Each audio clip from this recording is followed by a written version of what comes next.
So now we've run through the 4-point presentation in a tactical scenario. Again, we're not talking about target shooting where you're at a range, your gun's already presented, pointed down range at a target. We're talking about a dynamic situation, whether it's a home invasion, a robbery. If you're on the job, it may be a call out to a location as in law enforcement or a security guard.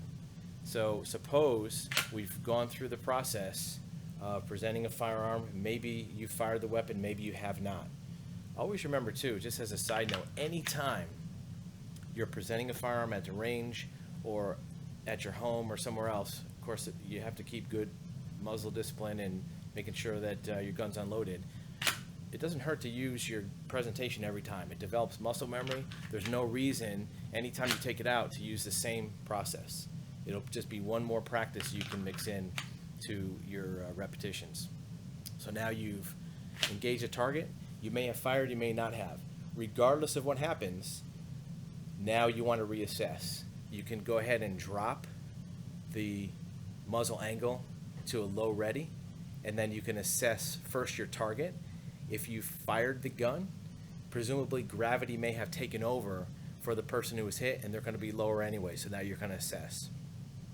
You may also want to consider assessing your surroundings. If there's one bad guy, there may be others. So you can take a look one side and look back at your target. You can take a look at another side, look back at your target. You don't want to avert from the target and just kind of glance around anywhere, because he may be hit, but he or she may not be down for good.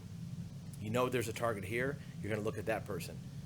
Look one side, look another side, keep an eye on that target.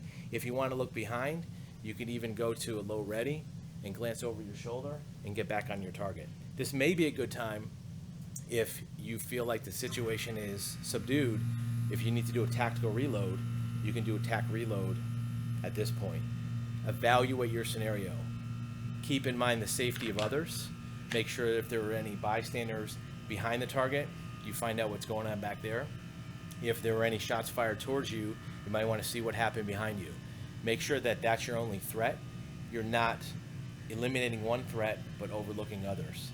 Make sure your surroundings are safe. The safety of others is kept in mind. Moving one way or another in case that threat re-engages. If they get back up, they're going to be looking for where you were last. If you're 2 steps to the right, it may take them that millisecond to re-engage you as a target. That gives you time to get back into the fight.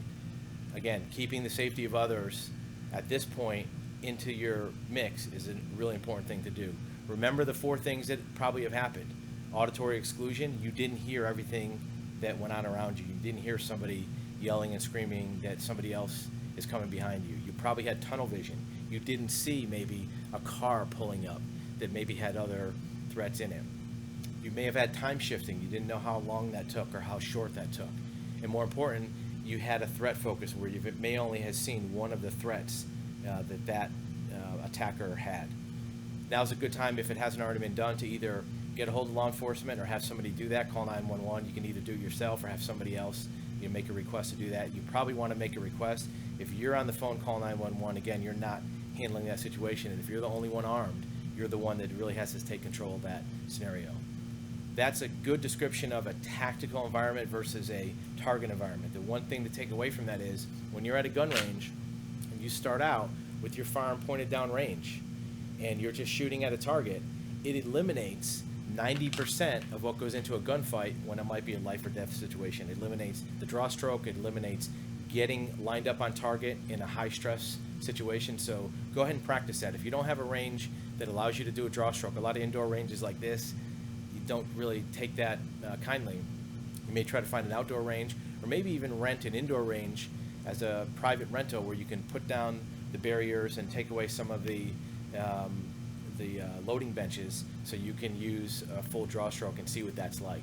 You'll find there'll be a big difference in your target shooting. You may be a great target shooter in a static environment. Once it becomes dynamic, you can start to see where your sight picture is a little bit different and your shot distribution is a little bit different. If you have more questions, you can reach us at our website at afxsearch.com.